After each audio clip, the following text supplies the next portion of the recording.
นี่คือพระสัญญาพระเจ้าของเราเป็นพระเจ้าแห่งพระสัญญาเลยพี่น้องอย่าพูดพระสัญญาของพระเจ้าเลยอ่านพระคัมภีร์ให้จบ66เลยมีกี่เสียหลายคนอ่านพระคัมภีร์บ่จบบ่ฮู้เต้าสูงเต้าซ่าเต้าขวาเรื่องพระคัมภีร์บ่เข้าใจแล้วพระคัมภีร์บอกว่าถอยคำซึ่งเขากล่าวไว้ก็เป็นสิ่งเดียวกันคือบอกกลับคืนมาหาเราโดยสุดแบบอีหยังที่พระเจ้าบอกว่าสิเป็นอย่างสั้นคือจะเป็นอย่างสั้น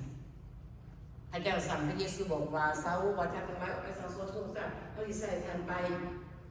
จากยูเดียสมาเรียที่สุดไปเป็นที่โลกพระเจ้าสั่งให้พระเยซูเอิ้นเปาโลคนสุดท้ายให้ไปประกาศเป็นตามแผนการของพระองค์อันใดที่พระองค์กำหนดแล้วสิบ่กลับคืนคือจะสำเร็จทุกอย่างพี่น้องเขาใจมือใจพี่น้องผู้นำผู้รับใช้พระเจ้าพูดกันว่าถ้าพระเจ้าได้ทรงเรียกเอิ้นพี่น้องให้มาเห็นเรียกการของพระเจ้าให้พี่น้องเชื่อว่าทุกสิ่งที่พระเจ้าใส่ในชีวิตนั้นจะสำเร็จพี่น้องเชื่อบ่ข้าพระเจ้าบ่เคยท้อถอยคริสตจักรก็บ่ได้หลาย10 กว่าคนแต่ว่าเป้าหมายคือกันบ่น้อยก็เป็นหยังเฮ็ดอยู่จังซั่นขาใส่ที่ทัดสื่อยังทัดที่ทัดสื่อคือหยังเวลานายมาพอเฮ็ดอยู่จังซั่น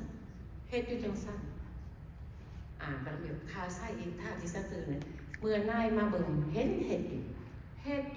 เคยเฮ็ดจังได๋เฮ็ดจังซั่นแต่เฮาในปาถิ่ภาระหน้าที่ของเฮาเป็นเหตุที่เฮาบ่พบกันอัศจรรย์เป็นเหตุที่เฮาบ่พบความสำเร็จแต่พระเจ้าบอกว่าบ่ซึ่งเปล่าได้เฮาบอกไปแล้วพระเจ้าจะจำเริญกิจจักรน้องสิไปได้ประกาศนั้นพระเจ้าก็บอกแล้วพระเจ้าสิซอยพระเจ้าสิยังเรื่องรับใช้พระเจ้าจะสำเร็จตามที่เฮาได้วางแผนไว้ข้าพเจ้ามั่นในการทรงเอิ้นของพระเจ้าแน่ข้าพเจ้าบ่รู้พี่น้องมั่นใจเรื่องนี้บ่ข้าพเจ้ามั่นใจในการทรงเอิ้นของพระเจ้าตั้งแต่วินาทีที่ข้าพเจ้าถูกเอิ้นพระเจ้าตั้งแต่อายุ14-16 ปีตั้งแต่วินาทีนั้นเป็นต้นมาบอกพี่น้องเราบ่เคยขาดบ่จักอาทิตย์ตอนอยู่ห้องหมอมาโหสถอยู่อย่างคือเขาเว้นนักศึกษาแพทย์แล้วเขาบอกว่าให้ไปกวดมาเฝ้าไปคือตอนนั้นคือระบบคือหมอเปรียวบรรยุแล้วก็บอกเขาเปลี่ยนกับหมูเขาไปบูก่อนได้บอกให้หมูเย็นเหมือนกันมาเปลี่ยนเลยเด้อสมมติเขาไปบูก่อนไปบูก็คือสบายเหมือนเอาสมัยแหละสมัยพูดที่ตั้งแต่อายุถ้าได้ทราบพี่น้องที่หาอีหยังก็ตามสิมีเหตุการณ์ก็ตามเขาต้องหาทางเขาหาไปดินสวรรค์พระเจ้ามีเหตุการณ์ใดเพราะว่าอันนี้คือสิ่งที่พระ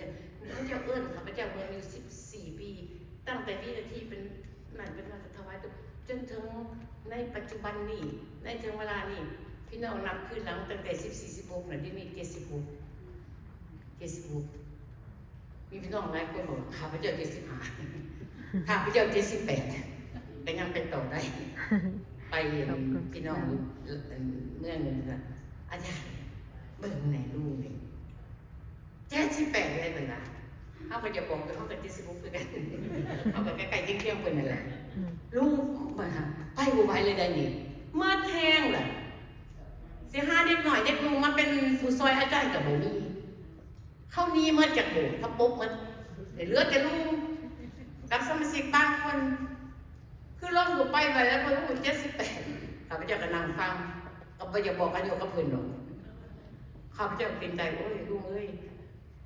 อาจารย์แค่เป็น76ไก่เคียงกันแต่เฮาเดินไปได้บ่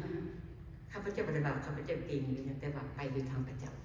ตั้งแต่พระเจ้าทรงเอิ้นบ่มีวินาทีใดที่จะหยุดกันไปพี่น้องหยุดย้อนแลนใต้แลนเหนือพวกที่แลนโบไซแลนโบกวนเนี่ยบ่ได้พบความจริงดอกหาไปโบนี้ดีไปโบนั้นดีบ่มีบ่ใดดีดอกแต่ถ้าพี่น้องพบพระเจ้าพี่น้องสิอยู่นำที่จักพี่น้อง5 คนก็อยู่10 คนก็อยู่แล้วรับใช้พระเจ้าและพระเจ้าสิประทานความสำเร็จให้พี่น้องเพราะว่าเฮาบ่รู้จักพระเจ้าพี่น้องเองเด้อตบมือให้กับตัวเองบางทีพี่น้องอะไรใต้เลยเนื้อคือกันเด้ตั้งแต่ก่อนเรียนจบเลยตั้งแต่โควิดฟังข่าวโอ้ยจ้าเดือนกันไหนพี่น้องมาแบบปลูกกระเซาเขาพี่น้องเลยบอกว่าอาจารย์ขายปุ๋ยซะก็ต้องไปเสียค่าเซามาออนไลน์กันจบอาจารย์ออนไลน์เอาไปมาอาจารย์บอกว่าบ่ไหว